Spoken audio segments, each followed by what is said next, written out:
bacana que mostra a parte científica. Então, assim, tem muito artigo, publicações, livros, referências para mostrar que a mediunidade ela é real, ela acontece.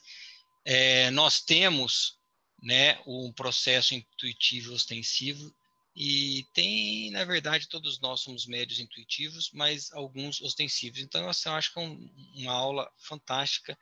Na hora que você começar a falar, Guilherme, eu já vou sair, vou acompanhar só aqui via Facebook, tá? Depois, no final, nós vamos para as perguntas, tá bom?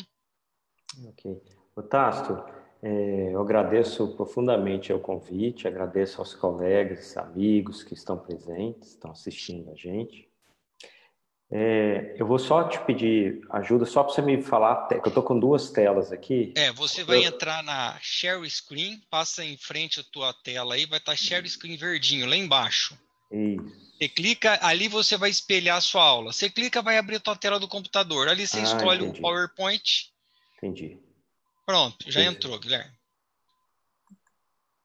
Espera aí, vamos só ver aqui. Tá um slide só aí, né? Só um slide. Ok, então Aqui. tá bom. Perfeito. Na hora que você quiser, a gente começa, então. Pode. Deixa eu só gravar aqui, Guilherme, vamos deixar gravado, vai estar tudo disponível no site da Associação Médica Espírita de Ribeirão Preto, www.ameribeirãopreto.org. Todas as lives, mais aulas, palestras, seminários, está todos lá no site, tá? Eu vou agora fechar aqui o meu vídeo, meu microfone, e aí é com você. Um abraço, uma boa aula, Guilherme. Okay. Obrigado. Muito bom. Então, nós vamos falar um pouco sobre a parte científica da mediunidade. A grande pergunta que todos nós devemos nos fazer quando a gente aborda esse tema de mediunidade é essa que está nesse slide. Como é que eu posso ter certeza que esse médium ele realmente é capaz de se comunicar com os desencarnados? Porque pode ser que existam explicações normais para aquela mensagem, para aquela comunicação. Quais seriam essas explicações normais?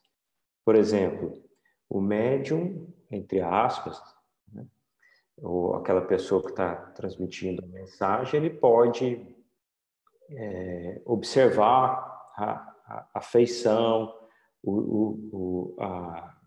a linguagem corporal, algumas informações não verbais de quem está ali para receber a mensagem, e daí ela ir tirando informações e colocar isso numa mensagem ou numa comunicação.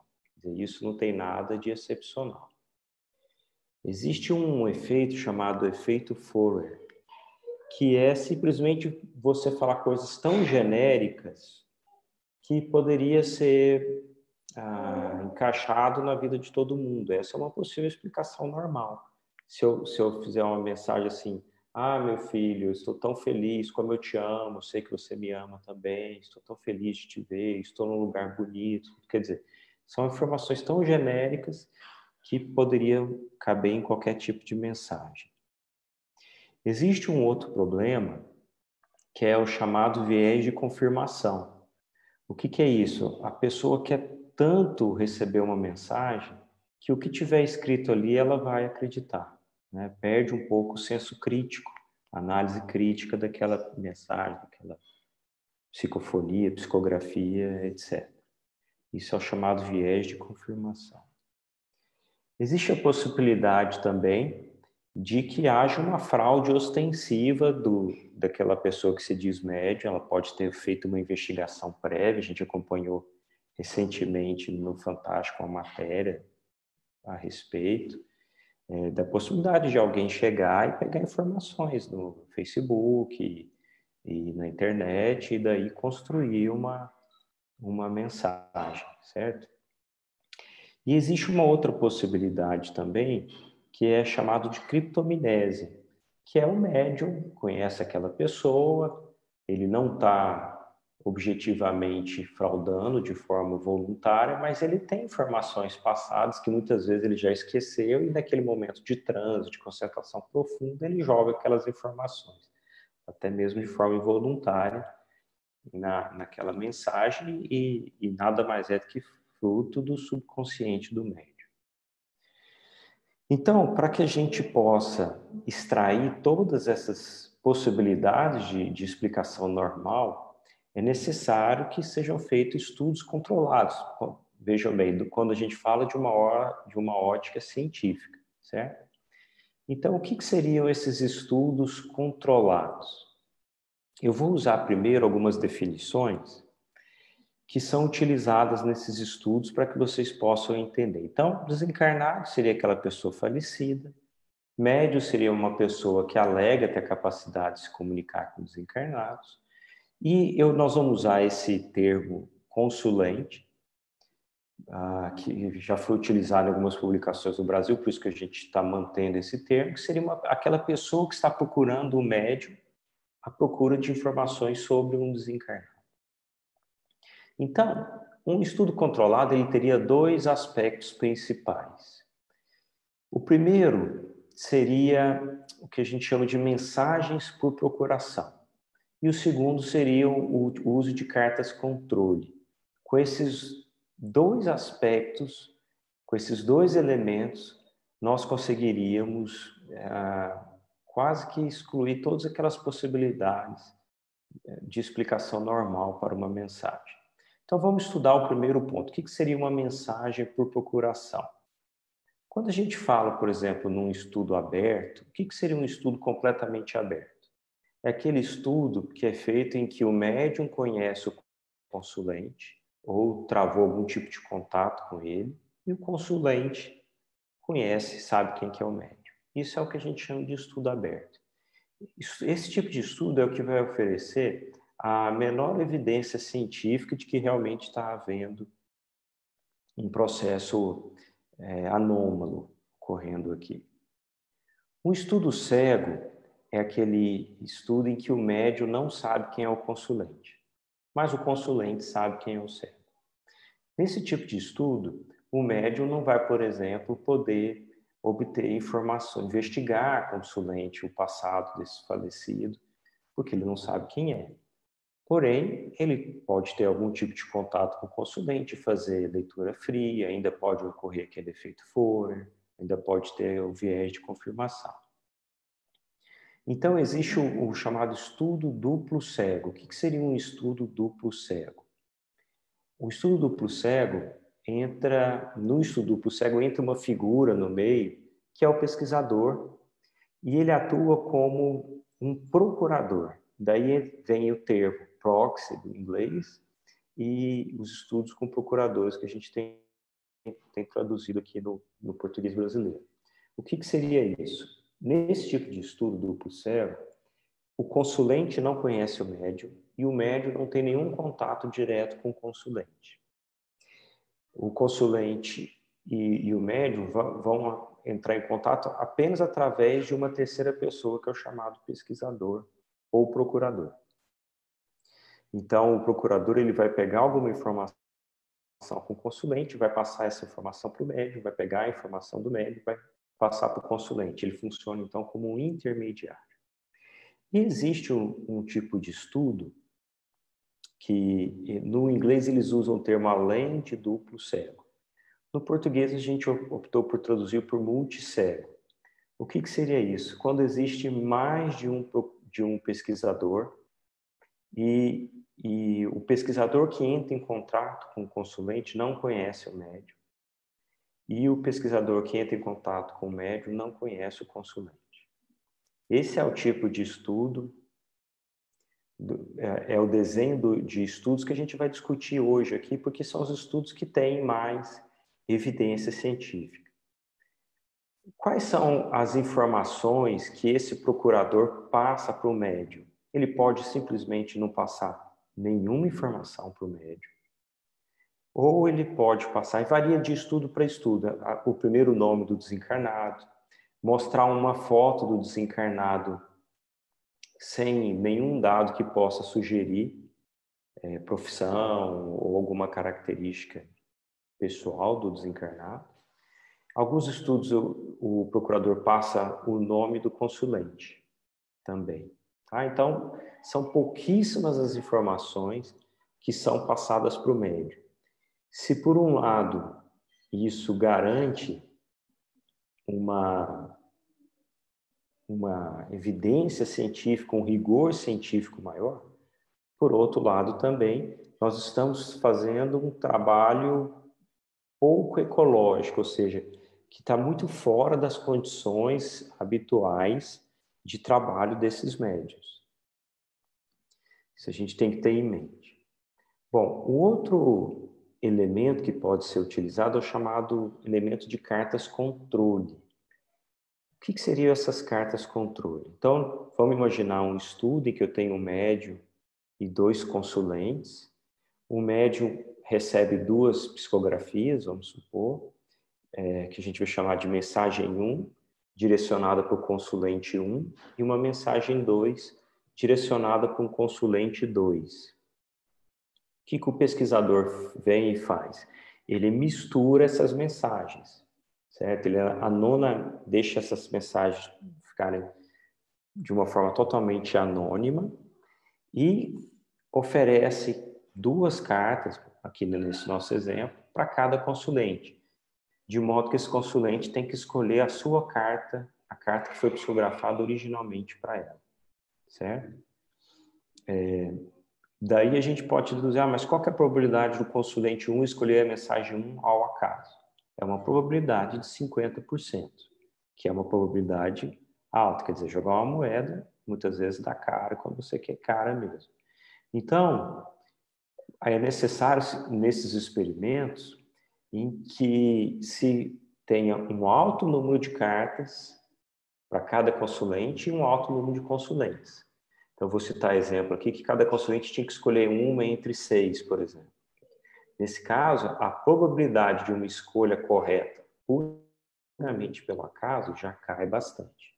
E com esse tipo de dado, com essa ideia de probabilidade, é possível construir testes estatísticos. E eu não vou entrar em detalhes aqui pela questão do tempo e não ser a nossa objetivo principal, mas eu gostaria que todo mundo que não é familiarizado com essa parte científica, que tenha em mente o que a ciência considera como um teste científico que sugere realmente algo acontecendo, que não é fruto do acaso. A ciência considera quando a probabilidade daquele evento ocorrer é menor do que 5%, certo? Então, se ocorre um evento que a probabilidade dele ocorrer é menor que 5%, a ciência considera que há algo de real existindo ali. E se usa essa notação P menor ou igual a 0,05 para designar, olha, isso aqui tem a chancela da ciência, certo? Ok. Para concluir, é só essa introdução metodológica, existem vários métodos de avaliação da acurácia da mensagem. Então, aquela pessoa recebe uma carta, certo? Existe o consulente, ele pode simplesmente, de 10 cartas, ele escolhe a carta que é a dele, quer dizer, essa é o que a gente chama de método por escolha forçada, e depois faz simplesmente um cálculo de probabilidade. E alguns estudos usam um tipo de análise que é chamado de análise item a item, que é um método que ele é bastante criticado, esse tipo de análise. Por quê? Vou dar um exemplo. Vamos imaginar uma situação hipotética aqui com o Pelé, Edson Arantes do Nascimento. Vou supor que o Pelé desencarna e o consulente, que é parente dele, vai e pede uma mensagem dele. E aí o médium recebe uma mensagem falando mais ou menos assim, que ele era o maior jogador de futebol de todos os tempos, que ele nasceu em Três Corações, que ele foi um grande ídolo do Corinthians e que ele namorou uma apresentadora famosa chamada Angélica. Se nós formos considerar essas 4 afirmações, tem 2 afirmações corretas e 2 afirmações erradas. Se nós formos fazer uma soma simples de ser corretas e mais erradas, nosso score final seria 0. Pode ser que uma outra mensagem forjada, só com afirmações genéricas, tirasse um score superior a 0 nesse caso. Mas quem há de negar que, num contexto de um estudo totalmente controlado, em que o médio não tem, só recebe, vamos supor, o primeiro nome, Edson, e ele produz uma mensagem com esse nível de acurácia, quem é que vai negar que há, de fato, um evento anômalo ocorrendo aqui, certo? Então, com certeza, uma pessoa, pelo método de escolha forçada, ele selecionaria essa carta. Agora, se fôssemos usar um método de análise item a item, essa carta receberia um score 0 e ela poderia perder, por exemplo, por uma outra carta que tem muitas informações genéricas, certo? Muito bem. Então, baseado nisso que eu falei, os estudiosos dessa área de mediunidade e acurácia mediúnica, eles elaboraram o que eles consideram que seria características importantes para a realização de um estudo com mediunidade. Então, primeiramente, teria que ser um estudo multicego, ou seja, o médium não pode ter nenhum tipo de contato com o consulente e vice-versa. Seria importante também haver uma pré-seleção de médiums. Por quê? Porque muitas vezes nós vamos colocar pessoas que alegam ser médiums, mas nunca demonstrou em nenhum tipo de análise controlada qualquer capacidade de receber informações de uma forma anômala. E isso vai diluir a magnitude de efeito dos resultados desse estudo. É importante também que esse estudo conte com uma pré-seleção dos consulentes. Então, por exemplo, eu vou citar um estudo daqui a pouco, que foi um pesquisador cético, que ele chegou na sala de aula, perguntou para os alunos dele quem que gostaria de participar de um estudo de mediunidade. Quer dizer, jovens que não têm muitas vezes nenhum vínculo real com o desencarnado, profundo com o desencarnado, que muitas vezes está ali mais por motivo de brincadeira. Entrar num estudo desse, a chance de ter sucesso realmente é baixa. É importante também ter algum tipo de facilitador. Pode ser o nome, a foto do desencarnado, por exemplo. Esse ponto é interessante porque uma das maiores pesquisadoras nesse terreno, ela chama Julie Beischer. E ela dá um exemplo quando toca nesse assunto, que é o seguinte: você pega um feijão e coloca ele dentro de um copinho de plástico com algodão úmido e espera alguns dias, ele vai brotar. Se você pegar esse mesmo feijão e colocar em cima da mesa da sua sala e deixar lá, ele vai ficar dias e dias e não vai brotar. Qual que é a diferença? O problema está no feijão? Não, é nas condições que a gente colocou esse feijão. Então, muitas vezes a gente não consegue resultados adequados porque nós não colocamos condições adequadas para esse espírito poder se comunicar. Então, algum tipo de facilitador é bom que haja para que facilite a ocorrência dessa comunicação. Um outro ponto muito importante é que é necessário, depois que acaba a psicografia ou a psicofonia, que aquele médium, ele fale, ele qualifique qual é o grau de confiança dele na ocorrência de uma comunicação espírita real. Tem um estudo, por exemplo, que a gente analisou que o médium acabou a sessão experimental e falou: olha, eu acho que eu não consegui me comunicar, tudo isso aqui eu acho que foi fruto do meu subconsciente. Quer dizer, o próprio médium reconhece que aquele dado que ele obteve não é real. Então, esse tipo de estudo não pode ser considerado um estudo de mediunidade. E, por fim, é importante que os produtos da comunicação mediúnica, seja cartas, por exemplo, sejam avaliados pelo método de escolha forçada e não por aquele método de análise item a item, pelos objetivos que eu já mostrei previamente. Se ficar muito confuso essa primeira parte, depois da palestra, a gente vai ter o maior prazer de voltar e rever algum desses conceitos com todo mundo. Muito bem. Eu selecionei aqui os estudos que foram realizados depois dos anos 2000, que eu considero que tem um mínimo de qualidade para entrar nessa análise. Como vocês podem perceber, foram 7 estudos de acurácia mediúnica publicados em revistas internacionais, avaliadas por juízes independentes, por pares. E esses estudos, se nós formos olhar aqui nessa parte de significância estatística, nós vamos observar que alguns desses estudos não tiveram significância estatística, quer dizer, não mostraram uma ocorrência real de comunicação mediúnica. Então, eu vou analisar primeiro esses estudos, depois nós vamos estudar os outros estudos que têm P menor que 0,05, que foram os que mostraram uma evidência de comunicação mediúnica. O primeiro desses estudos é um estudo do grupo do Wiseman, um estudo em inglês.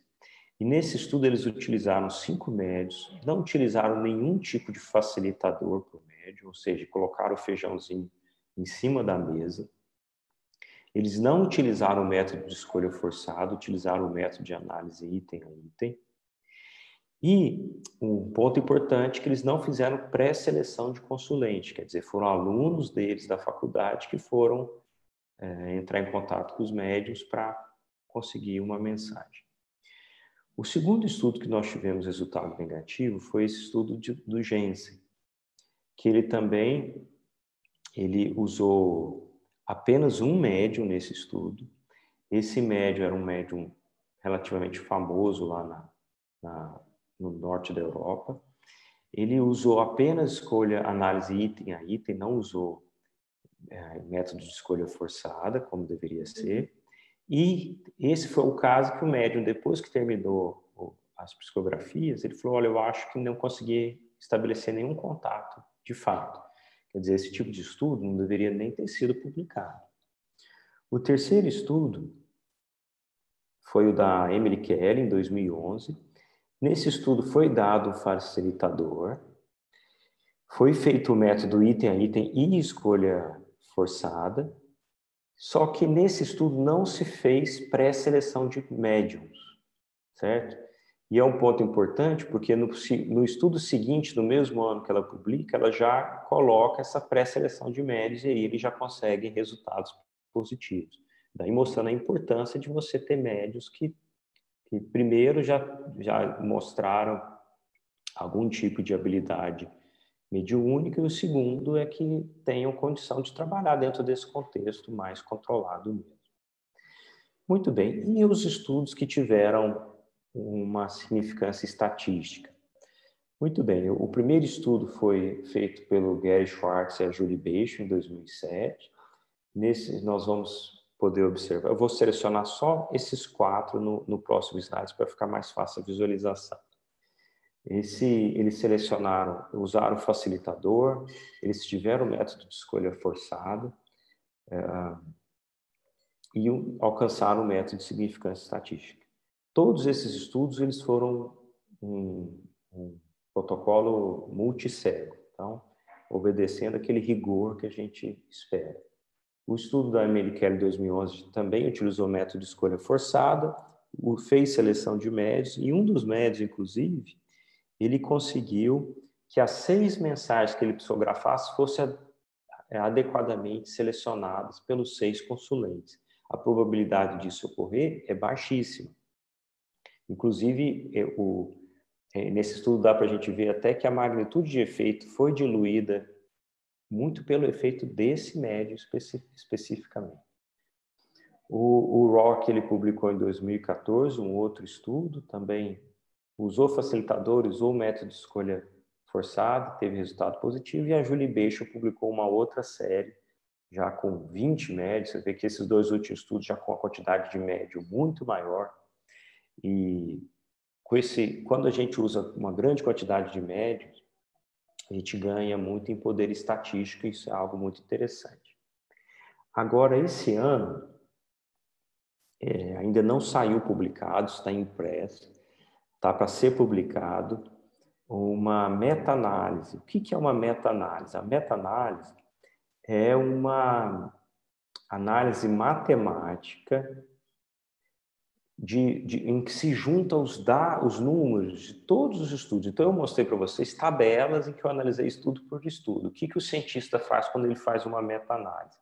Ele junta todos esses dados, homogeneiza isso e aplica um tratamento estatístico nesses dados.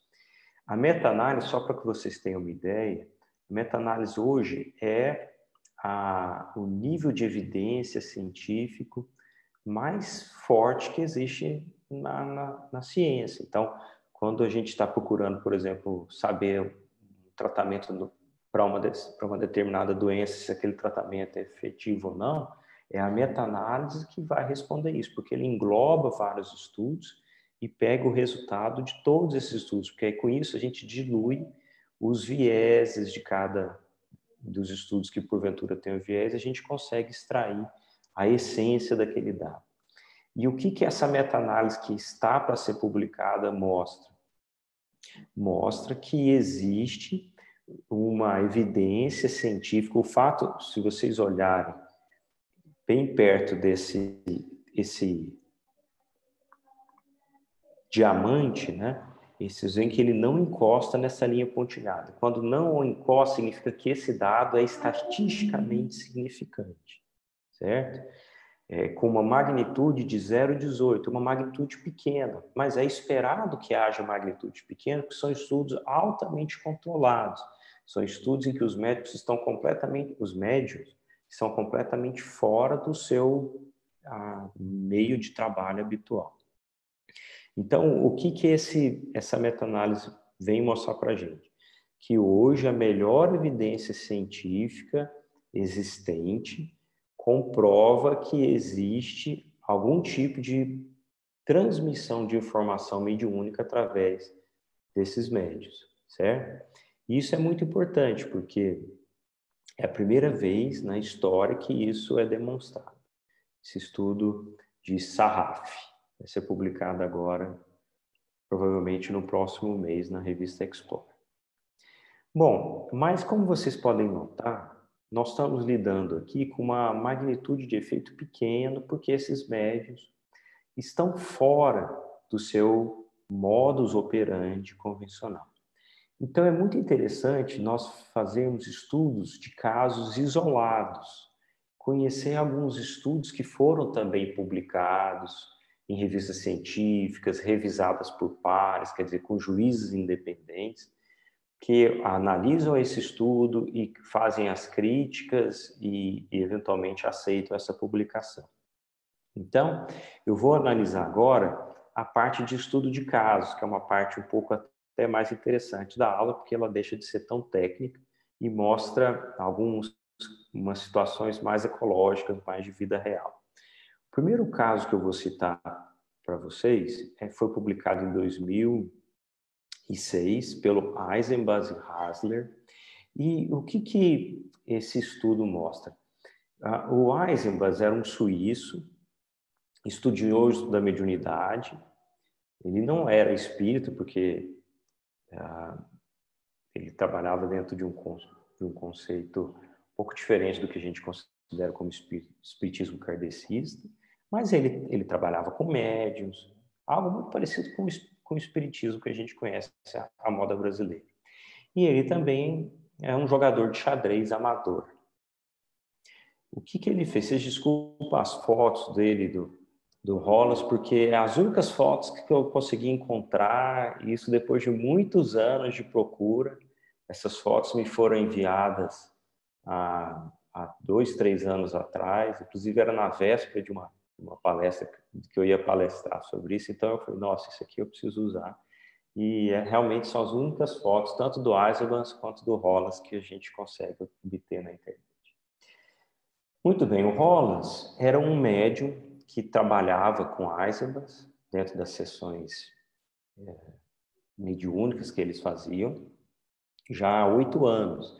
E o Hollis, ele era o médium mais ostensivo com quem o Eisenbach trabalhou. E o que o Hollis, então, ele propôs? Ele propôs o seguinte, olha, vamos tentar... O Eisenbach propôs para o Hollis, vamos tentar fazer um experimento. Procura com seus mentores Lá eles usam o termo controles, né? Procura com seus controles, ver se eles entram em contato com algum jogador de xadrez do passado, para que esse jogador de xadrez, que fosse um grande mestre, pudesse participar de uma partida com o mestre encarnado. Eu acho que isso vai ser algo muito interessante, principalmente pelo fato que o médium, o Rollins, ele não sabia jogar xadrez. Então, ia ser algo muito complicado de se explicar do ponto de vista exclusivamente material.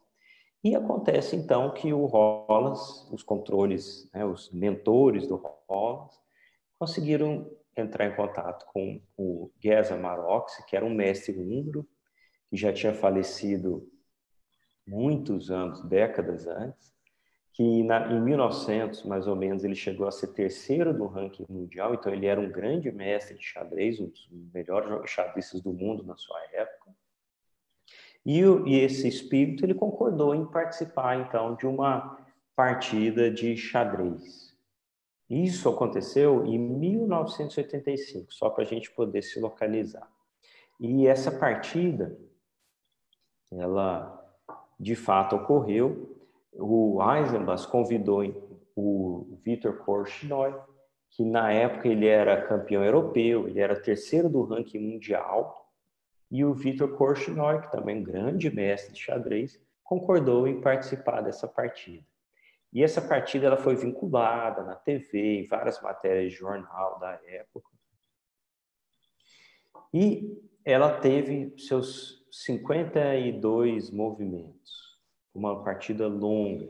Durou, para vocês terem uma ideia, 7 anos e 8 meses. E ela terminou em 11 de fevereiro de 1993. E foi interrompida várias vezes porque o Roland estava, durante esse período, muito mal de saúde, teve que ficar internado várias vezes. Inclusive, os espíritos falaram, olha, você vai conseguir terminar essa partida, e de fato ele conseguiu terminar, e 3 semanas depois do fim dessa partida ele veio a desencarnar. Só de ver, essa é a anotação, quem conhece xadrez sabe que essa é uma anotação de xadrez, certo? No movimento 48, o Maroczy, ele renunciou ao jogo e ela acabou terminando no movimento 52. Será que ele jogou bem, o Rollins / Maroczy? O Korchnoi deu esse depoimento no movimento 27. Não estou certo se ganharei. Ele compensou as falhas da abertura por um forte fim de jogo. No fim do jogo, a habilidade de um jogador aparece e meu oponente joga muito bem. Então, isso dá para a gente deduzir que o Rollins, ou ele era um gênio do xadrez, ou realmente ocorreu algo inesperado nessa partida. Bom, além dessa partida de xadrez, eu falei que ela começou em 1985. Em 1986, o Eisenbach chegou, sem aviso prévio, numa das suas sessões, e pediu para que o Maroczy fizesse uma pequena biografia dele na Terra, porque ele queria fazer uma análise, um estudo mais detalhado para ver se esse espírito realmente era quem ele dizia ser.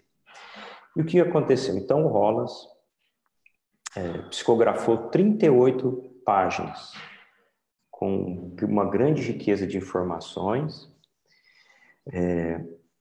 Com essa carta, com esses papéis psicografados, o Eisenbach analisou e elaborou 39 perguntas. E essas 39 perguntas, então, ele levou para um senhor húngaro chamado László Sebestyen. Esse senhor húngaro, além dele ser um historiador, ele era enxadrista. Então, ele seria a pessoa perfeita para fazer um estudo da vida do Maroczy. O Eisenbach, ele não avisou o que ele estava fazendo imediatamente, ele falou que ele estava querendo escrever um livro, simplesmente, por isso que ele precisava dessa ajuda. Obviamente, ele não explicou que se tratava de um experimento mediúnico. E só para vocês terem uma ideia, essas perguntas, elas foram graduadas, essas 39 perguntas que o Eisenbahn deu para esse historiador húngaro, elas foram graduadas em níveis de 1 a 6, sendo que os níveis 4, 5 e 6 precisaria ser um perito para fazer esse tipo de dedução. Nível 4, questões mais fáceis de investigar. Nível 5 eram difíceis de investigar, teria que ir no submundo de algumas bibliotecas lá na Hungria para conseguir. E 6 eram conhecimentos que apenas os filhos do Maroc tinham. Na época eles eram idosos e esse historiador foi entrevistá-los para obter esse tipo de informação. Só para que vocês tenham uma ideia também, a grande maioria das questões, em torno aí de 90%, elas estavam no nível 4, 5 ou 6, certo? E a taxa de acerto das níveis 5 e 6 foi muito alta, em torno aí de mais de 90% desses níveis 5 e 6. Então, o que a gente deduz desse primeiro estudo? Primeiro, que foi uma partida complexa, durou 48 movimentos. O próprio Korchnoi disse que foi algo que ele teve dúvida se ele ganharia essa partida em algum momento. E, além disso, esse médium, o Hollis, ele psicografa uma série de informações íntimas da vida do Maroc que precisaram de um perito húngaro investigar em bibliotecas lá na Hungria e até mesmo entrevistar os filhos vivos do Maroc para conseguir obter essas respostas. Adicionalmente, esse experimento, ele passou por uma outra análise publicada um ano depois pelo Vernon Knapp, que é um campeão de xadrez na África do Sul. Ele usou um programa de computador para fazer uma análise do estilo dessa partida. E o que ele trouxe nesse artigo? Primeiro, que o espírito, ou entre aspas, o médium, jogou no nível de mestre, certo?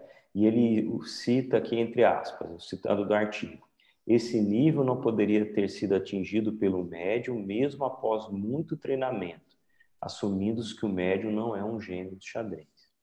E um outro ponto muito interessante, que o Maroc, ele jogou um estilo de xadrez que era reminiscente do início do século XX, que é a época em que ele jogou aqui na Terra xadrez.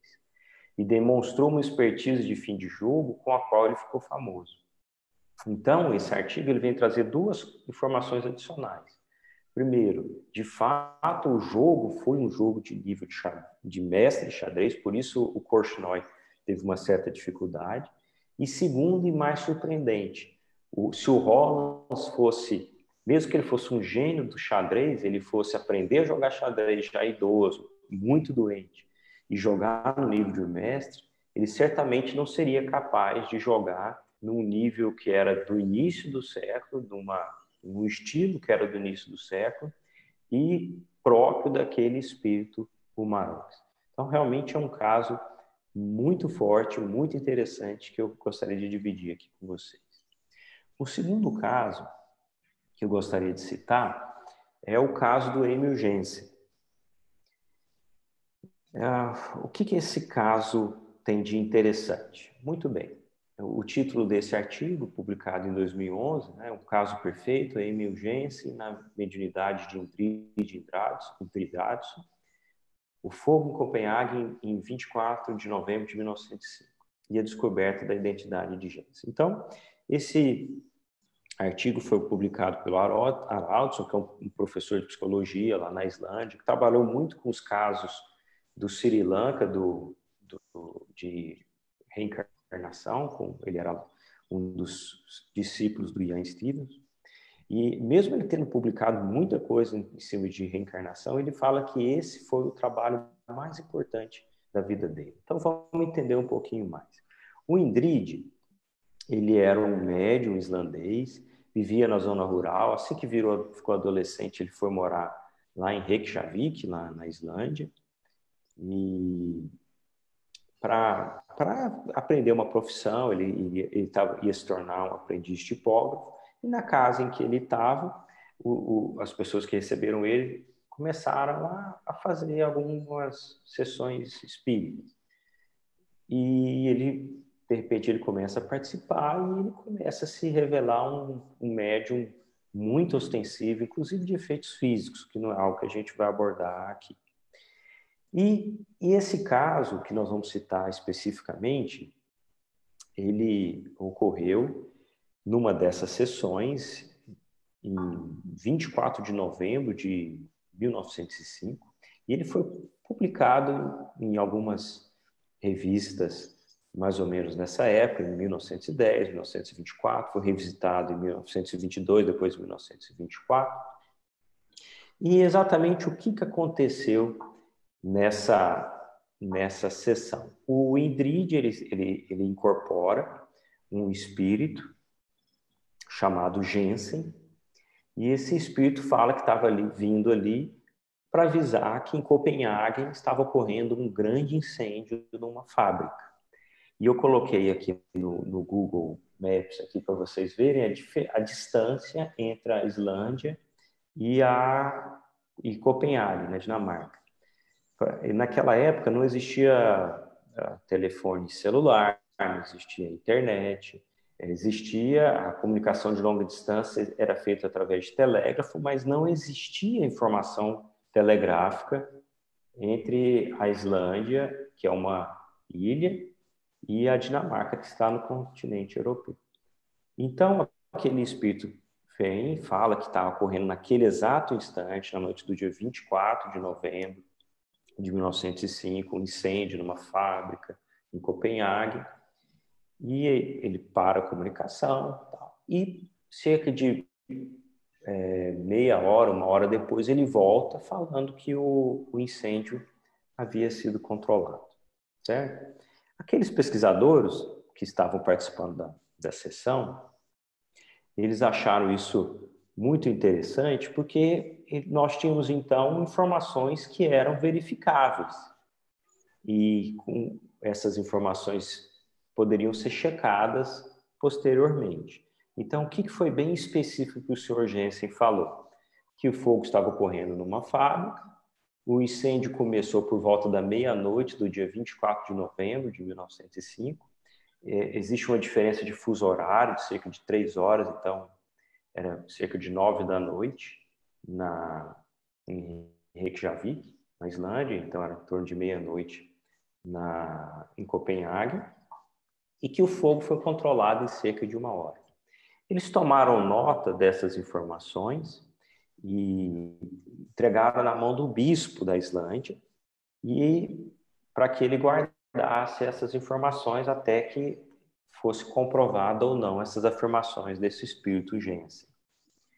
E aí, o que aconteceu? 1 mês depois, na véspera de Natal, esse bispo ele recebia um jornal dinamarquês chamado Política, e só que ele recebia com 1 mês de atraso. Então, eles supuseram que se realmente ocorreu um incêndio, 1 mês depois chegaria essa notícia através do jornal. E, de fato, o jornal que chegou no dia 25 de dezembro, que datado, vocês podem ver, não sei se está bom para vocês verem, mas está datado aqui em cima, 25 de novembro de 1905, ele menciona esse incêndio numa fábrica de lâmpadas e lustros em Copenhague.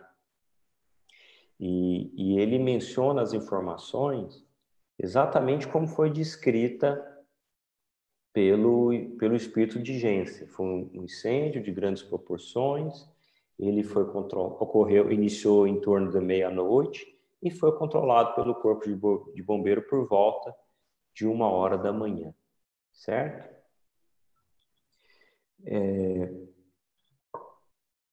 Posteriormente, e aí esse é o dado muito interessante que tem nesse estudo, que eu não vou entrar em muitos detalhes aqui pela questão do tempo, mas esse tipo de informação ficou registrada em ata. Essa é a ata que eles faziam, todas as reuniões mediúnicas eles faziam uma ata, mas eles nunca conseguiram obter, apesar desse espírito de Jensen, ele ter se comunicado outras vezes, eles nunca conseguiram obter a informação real desse espírito, até para saber se esse espírito de fato existiu.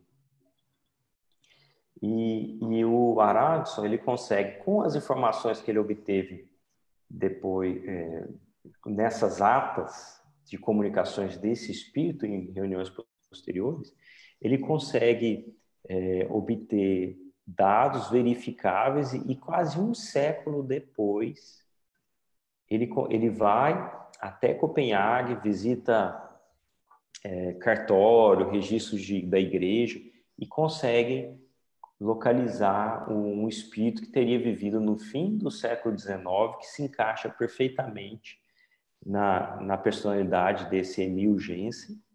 E curiosamente, a casa dele em Copenhague, ele era na mesma rua dessa fábrica que pegou fogo. Então, isso é um artigo muito interessante, muito rico de informações e realmente, para se explicar isso do ponto de vista... eu já li algumas análises sobre tentativa de explicação normal. O que eles falam é que o Indrid ele teria que ter contratado alguém em Copenhague, combinado de pôr fogo nessa fábrica nessa noite exata do dia 25 de novembro, para que a história desse certo. Mas mesmo que ele tivesse feito isso, essa verificação posterior que ocorreu só um século depois pelo Aronson, obviamente, não é explicado por meios normais. Muito bom. Saindo um pouco do tempo está adiantado, saindo um pouco do terreno aí dos estudos do exterior, eu queria falar um pouco dos estudos nacionais. Então, nós temos 2 estudos publicados pelo Grupo de Juiz de Fora, capitaneado pelo psiquiatra Alexander Moreira de Almeida. Tem produzido uns artigos muito importantes, é uma pessoa realmente que a gente tem que parabenizar pelo rigor científico com que ele tem conduzido seus estudos. E o primeiro estudo que eu vou citar foi esse publicado em 2014. Foi feita uma análise de 13 cartas psicografadas entre 74 e 79, em que, pelo espírito do Jair Presente. O Jair Presente é um espírito de um jovem que faleceu, se eu não me engano, no início da década de 70, por afogamento lá em Campinas, e ele ficou famoso. Ele tem um livro publicado, se eu não me engano, pelo menos um, e tem várias mensagens psicografadas pelo Chico com bastante gíria, que era bem o estilo dele se comunicar quando em vida. É uma linguagem mais apelativa ao jovem. Então, eles pegaram essas 13 cartas e foram confirmar com a irmã, a Sueli, sobre essas informações verificáveis dessas cartas. E eles aplicaram 2 escalas, que é essa escala de leak, né, de vazamento de informações. Qual era a chance do Chico saber essa informação previamente? A escala, então, seria de 0, quer dizer, praticamente impossível. 1 é improvável, 2 algo possível. E uma escala em que fit é o que está de acordo, né? Se aquela informação está de acordo ou não é errada. E a gente pode ver que todas essas informações, elas eram bem específicas da psicografia do Chico e difíceis de serem explicadas por um vazamento normal. Existe uma em especial, que ocorre na primeira mensagem, em que o Jair Presente fala que ele foi recebido pelo avô Basso e pela tia Elvira. E a tia Elvira tinha falecido e a família não sabia no momento dessa carta. Então, algo muito, muito forte, realmente, de mostrar nível de evidência científica. Um outro estudo mais recente foi... Acho que eu saí aqui. Um estudo mais recente... Desculpa, acho que eu acabei... Desculpa, só vou voltar aqui que eu perdi a...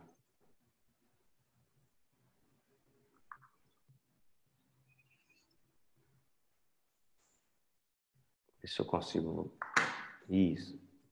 Um estudo mais recente foi publicado no Journal of Nerve Mental Disease, agora, no ano passado, em que eles fazem análise nesse caso. de apenas uma carta. E por que só apenas uma carta? Porque eles queriam que passasse por alguns critérios. Primeiro, que ela fornecesse muitas informações detalhadas, verificáveis e científicas. Segundo, que não tivesse contato entre os parentes e o Chico antes. Então, como a do Jair Presente, por exemplo, foram várias cartas, né? Eles queriam que não tivesse contato. E o terceiro é que tivessem vários familiares para que eles vivos, para que eles pudessem entrevistar, comparar informações, ter outras fontes, o que, por exemplo, no caso do Jair Presente foi só a Sueli. Então, eles selecionaram uma única carta, foi desse espírito José Roberto Pereira da Silva. Ele tinha falecido em 72, aos 18 anos, num acidente de trem, e ela foi psicografada em 73, quer dizer, quase um ano e pouco depois, e ela tinha 29 itens de informações verificáveis. E todos esses itens foram classificados como uma escala de FIT2, ou seja, eram informações precisas. Lembrar que, nesse caso, o Chico não teve contato com a família do José Roberto previamente. E eles, nesse artigo, eles analisam que cerca de quase 50% dessas informações, desses 29 itens, eram informações muito particulares, que dificilmente o médium, mesmo se ele tivesse um serviço de investigação a serviço dele, conseguiria obter. Muito bom. A psicografia do Chico também passou por análise grafoscópica. É muito importante esse tipo de análise, porque muitas dessas psicografias são obtidas de uma forma mecânica ou semimecânica. Então, é possível analisar a personalidade daquele espírito, a veracidade daquela psicografia, através de uma análise grafoscópica. Nesse caso, o perito Carlos Augusto Perandréia publicou isso na revista Semina, que é uma revista da Universidade Federal do Paraná, e depois isso virou um livro chamado A Psicografia à Luz da Grafoscopia. A análise grafoscópica também foi realizada nas psicografias do médium cearense Newton de Souza, e publicado nesse livro Cartas da Imortalidade. Aí estou mostrando um exemplo de psicografia no RG e na psicografia. O Sandro Fontana, na revista Ciência Espírita, também fez uma análise de psicografia do Newton Souza. E do Newton Souza eu gostaria de citar um caso muito interessante, que foi o caso do Galdino. O Galdino, ele foi visto pela última vez pela família em agosto de 2011. Ele tinha por hábito ficar vários meses longe de casa sem dar notícia para a família.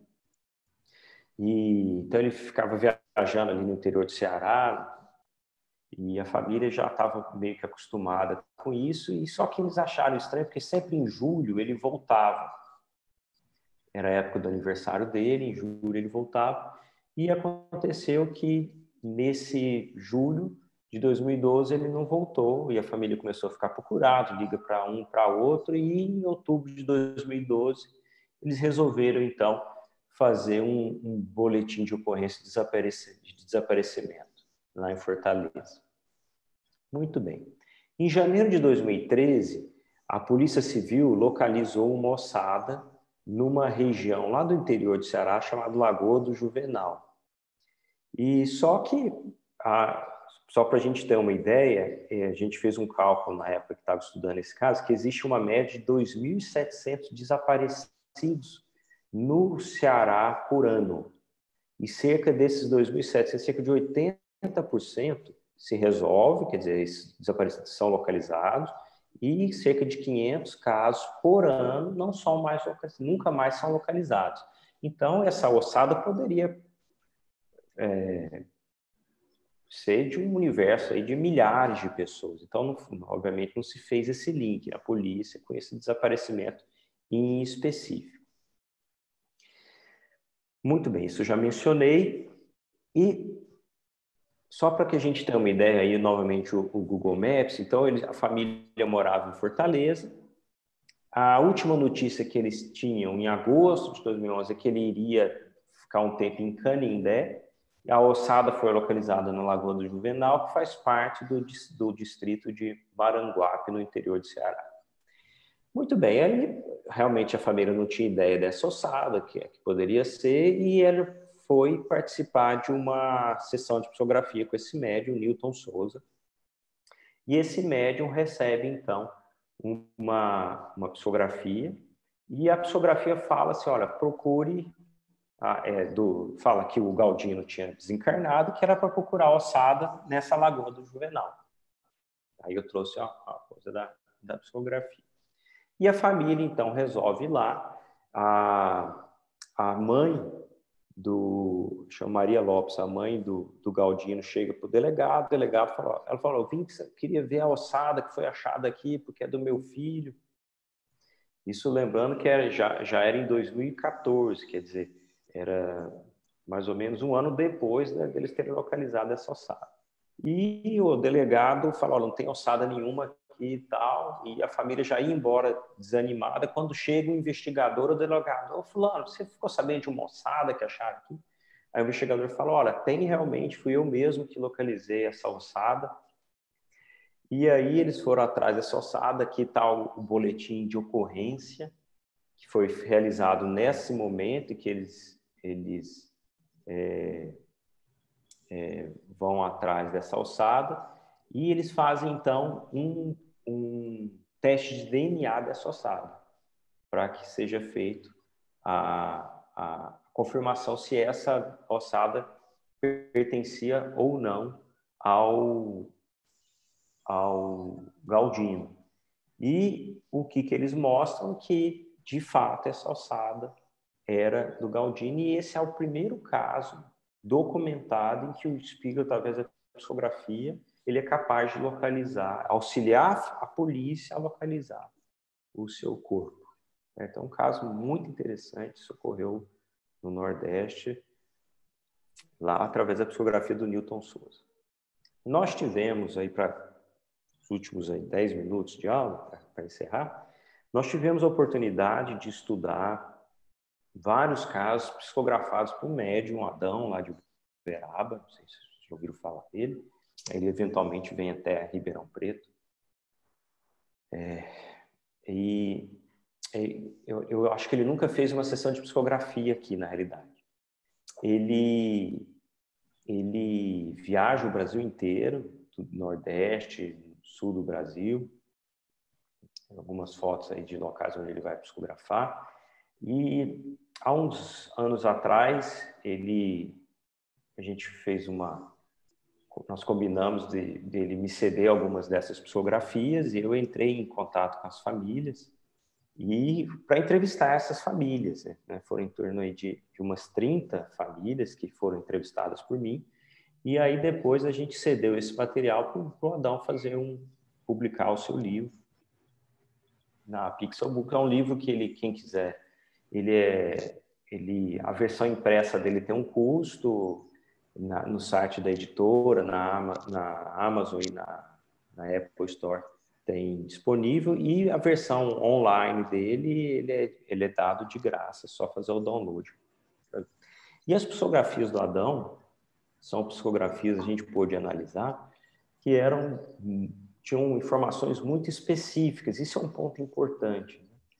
Então, só dando um exemplo aqui, meu querido Didier, a psicografia recebida em 2014 do espírito Maura Laura. Meu querido Didier, quanta saudade, Jane, minha filha, Jane Lúcia, meu amado filho Valmir, Leira, Rejane, meus filhos de coração, Fernanda, Tiago, Thaís, Raul, netos, Mário, Neto. Ainda cita pessoas desencarnadas, do nosso Cidinho, Alfeu, Ailton, Valério, José Estevão, estão todos aqui, veio o Ricardo e a Rosa. Então, vocês veem que é uma quantidade enorme de nomes citados. Todas essas psicografias que a gente entrevistou a família eram psicografias de famílias que não tiveram contato, não foram entrevistadas previamente pelo médium Adão. E ele é um médium semi-mecânico, e a gente teve a oportunidade de assistir várias reuniões de psicografia dele, e é muito interessante que ele psicografa numa velocidade muito grande, são mensagens ricas de nome.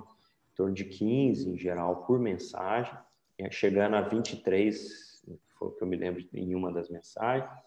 E no fim da mensagem, ele geralmente diminui muito a velocidade, e aí entra uma forma mais mecânica de psicografia, e as assinaturas se assemelham muito às assinaturas daquele espírito em vida. Então, eu vou dar alguns exemplos aqui, vocês podem ver, não é uma análise grafoscópica, obviamente, vocês podem ver a característica do M, muito parecida, né? Outros espíritos aí, com suas psicografias. Aí o exemplo na carta psicografada, assinatura do documento de identidade ou de outro documento desse espírito. Aqui mais um exemplo, mostrando uma semelhança muito grande. Vocês veem, por exemplo, nesse momento da psicografia, ele ainda está de uma forma semi-mecânica, que aparentemente entra de uma forma completamente mecânica. Teve um caso, por exemplo, em que, eu entrevistando a mãe, ela falava assim que foi lá no Rio de Janeiro, ela tinha certeza que era o filho dela que estava psicografando, na hora, ela teve a certeza, vendo à distância a psicografia na hora de assinar, porque o filho, ele pegava no lápis de uma forma muito peculiar entre o segundo e o terceiro dedo, e então o médium, naquele momento ele troca, faz aquela gestual de jogar o lápis entre o segundo e o terceiro dedo, como o filho fazia quando estava em vida, e aí faz a assinatura muito semelhante à assinatura em vida. E tem algumas mensagens que são muito interessantes, por exemplo, dessa Ana Clara, em que ela cita, né, saudades da escolinha, do tio, do lanche, e ele cita, por exemplo, e ela cita na mensagem que amou a tatuagem que ele fez para ela. E essa foi uma mensagem recebida em Salvador, e ela faz um desenho no fim da psicografia, que é justamente muito semelhante à tatuagem que o pai fez, com aquela gravura do Banks, que é a menina e o balão, fez em homenagem à filha que desencarnou, de uma forma muito impressionante. Outro caso, o Gabriel, que a gente conheceu muito de perto, um priminho nosso, inclusive, e ele faleceu em 2015 em decorrência de uma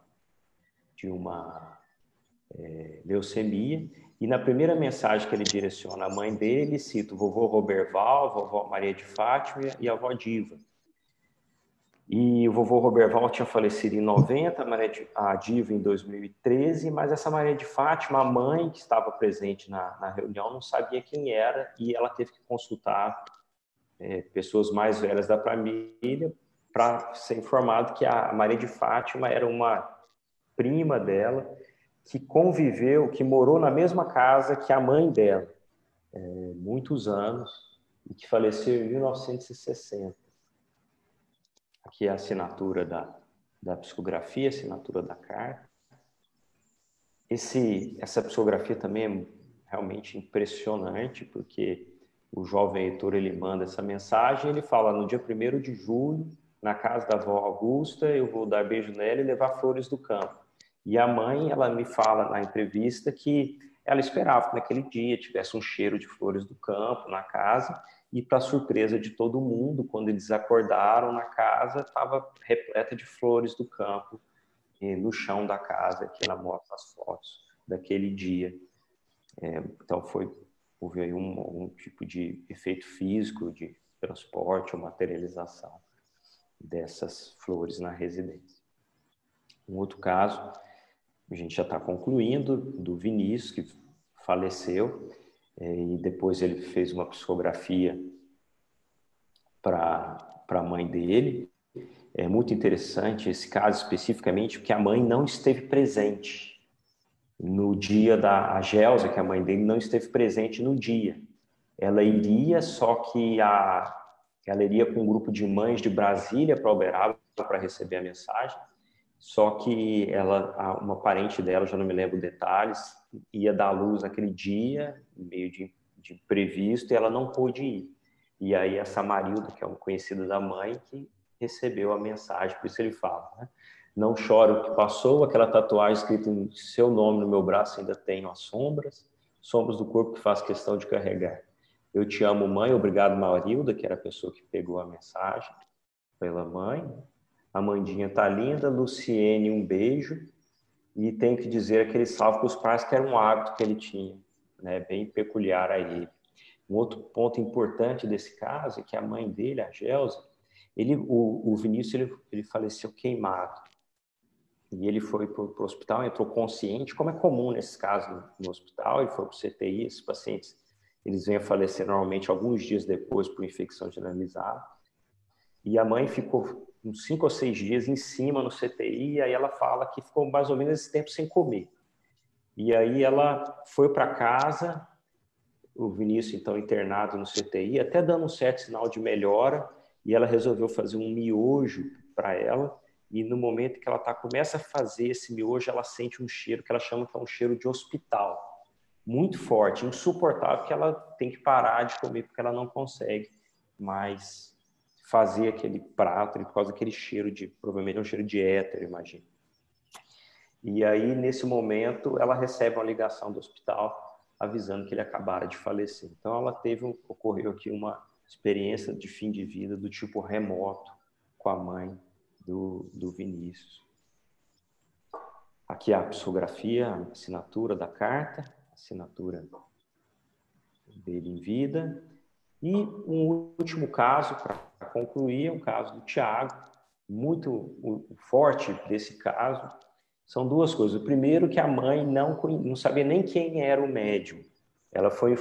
O Tiago ele faleceu num acidente de avião em 2012 e a mãe, como é de se esperar, muito abatida, muito triste com a perda, mais ou menos 3 anos depois. Aí alguém fala, olha, vai vir um médium aqui em Belo Horizonte, ele vai lá no Minas, acho que era no Minas Centro, psicografar. E ela pegou o carro e foi para lá, e chegou, a sessão já tinha começado, e não teve nenhum tipo de contato com absolutamente ninguém ali daquele grupo. E aí o Tiago, ele manda sua mensagem: sua bênção, mãezinha, Ana Lúcia, eu te amo.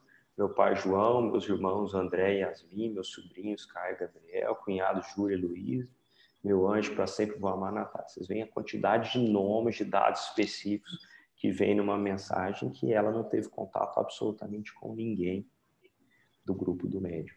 E se não bastasse isso, ele ainda psicografa avisando que o neném ia chegar na família, e de fato, um dos irmãos do Tiago estava, se eu não me engano, isso consta no livro, a namorada engravidou, então é algo que era bem sigiloso ainda na família, só os pais, o irmão dele e a família da namorada que sabiam ainda que ainda algo que não tinha sido divulgado.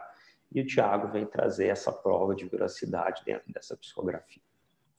Então, eu passei 11 minutos aí do tempo, imagino. Eu agradeço novamente a oportunidade de trazer esses dados, essas análises que a gente tem feito aí nos últimos anos. Agradecendo a Deus pela oportunidade, pelas suas leis sublimes, pela continuidade da vida, pela oportunidade de a gente poder entender que a morte é simplesmente uma mudança de roupa, mas a gente continua sendo exatamente quem somos no mundo espiritual. Muito obrigado a todos pela atenção. Eu encerro aqui já fazendo a divulgação das próximas aulas que vão ocorrer semana que vem, Alberto Almeida, na outra semana o Tasto. São aulas aí imperdíveis aí para todos nós. Muito obrigado. Tasto, é com você. Ok, Guilherme, deixa eu só sair. Vamos ver se a gente para desse modo screen. E aí? Temos aí já 20 pessoas aqui na sala. Quem quiser já perguntar, pode levantar a mãozinha aqui que eu já abro o microfone. Né? Temos aqui no Face também. Eu estou olhando aqui porque eu tenho outro monitor, tá, Guilherme? Quem quiser perguntar aqui também. Tem o pessoal elogiado aí.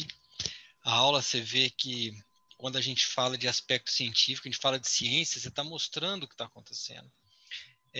Ninguém tem uma informação um preconceituosa no sentido de quando vai fazer ciência, análise, você tem que estar neutro e você vai realmente publicar o que está acontecendo. Você vê o enxadrista lá, eu já joguei xadrez, eu sei, muitos anos atrás, é extremamente difícil.